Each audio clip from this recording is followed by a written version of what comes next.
It's time to take a look at what's happening around Wyoming for Tuesday, August 13th. I'm Wendy Corr, bringing you headlines from the Cowboy State Daily newsroom, brought to you by Outrider PAC. Did you know that according to a new survey, 79% of Wyoming voters support freedom and education? Learn more about educational savings accounts in Wyoming at outriderpac.com.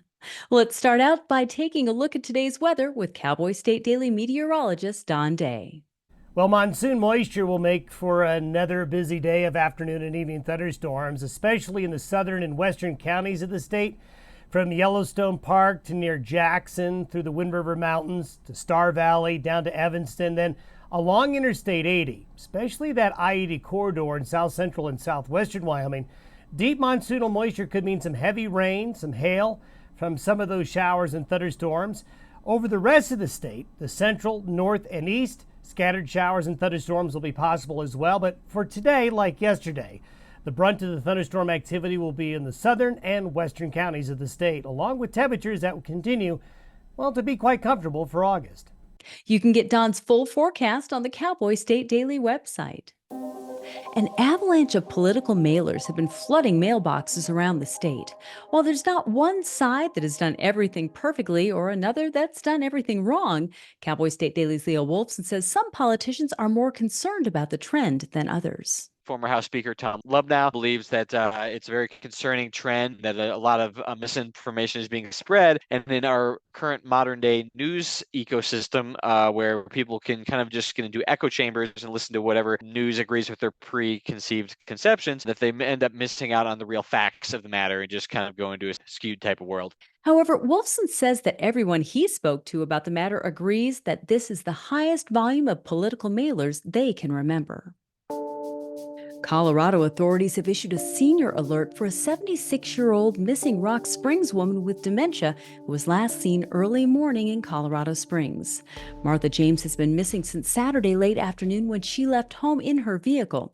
James has been diagnosed with Alzheimer's and dementia, and Cowboy State Daily's Jen Coker reports that her family is worried she may be lost and not able to find her way home. Her credit card was used in Rock Springs on Saturday about 5:30. So then the next time it was used was in Cheyenne later that evening, and then again on Saturday in Boulder, Colorado. Her dementia has been progressively getting worse over the past several months. So her family, her sister-in-law and brother, are quite concerned about her because she's been getting lost a bit around town. James is traveling in a 2022 silver Nissan Rogue and thought to be with her two dogs, a tan Chihuahua and a white miniature poodle. Australian-based American Rare Earths Limited has restructured its rare earths project in Wyoming as part of a new strategic direction to attract Wall Street investment and accelerate development of its critical ores needed for national security purposes. With Wyoming becoming ground zero for new development of rare earths deposits, energy reporter Pat Mayo says companies are in a race to be the first to start producing. And the new entity, called Wyoming Rare USA, is considering moving its headquarters to either Laramie or Cheyenne. They've restructured the business here in Wyoming. They're formally going to make it like a 100% owned independent company here in Wyoming, which is going to streamline things for them to essentially raise money, lots of money, like $500 million at least money, so they can start accelerating into mining for rare earths. The decision to move the headquarters will be made before the end of the year, as well as rounding out the composition of its board of directors. I'll be back in just 15 seconds with more news.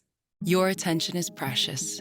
That's why Blue Cross Blue Shield of Wyoming works hard to make navigating your healthcare easier. Because having the right health insurance means not having to think about it, letting you focus on you. That's the benefit of Blue.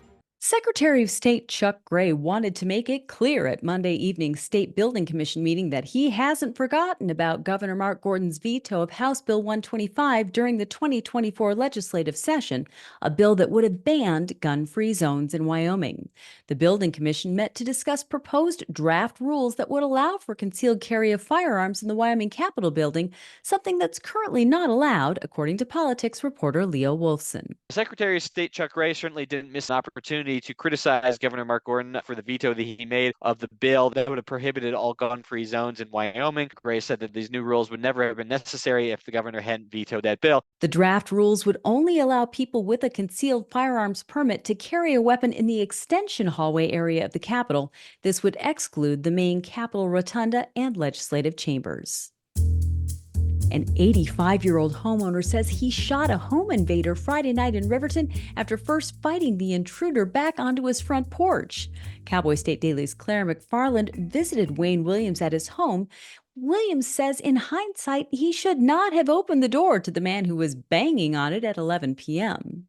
He says the guy shoved his way inside, and Wayne had his 380 and he tried to shoot and it just went click. He had forgotten to rack one into the chamber. And so he pushed him out the door and they're tumbling down the front porch steps. 85-year-old man with a 20-something man. Wayne ends up on top. He's trying to get free of the guy's grasp and he shoots again. This time he thinks he hit him in the leg. Riverton Police Department representatives declined Monday to comment beyond a preliminary statement they issued Saturday, which says the incident appeared to be a shooting in response to an attempted burglary. And the Perseids, one of the year's best meteor showers, reaches its peak over Wyoming Tuesday morning. And stargazers in the Cowboy State have a great spot to see it, according to Cowboy State Daily's Andrew Rossi. Historically, the Perseid meteor shower peaks on the evening of August 12th and 13th, but the peak means that's just when it's max visibility for meteors. So that's up to 50 to 100 an hour during the peak, but it's visible from mid-July through the beginning of September. If you want to see the Perseids, according to the sources I talked to, you want to get to a high place in a dark place, get comfortable with as wide a range of view as possible, and just look upwards and see what you can see. While there's a month-and-a-half window to see the Perseids, they historically peak August 12th and 13th, according to NASA. The peak can be between 50 and 100 meteors every hour. And that's today's news. Get your free digital subscription to Wyoming's only statewide newspaper by hitting the daily newsletter button on cowboystatedaily.com. And you can watch this newscast every day by clicking subscribe on our YouTube channel. I'm Wendy Corr for Cowboy State Daily.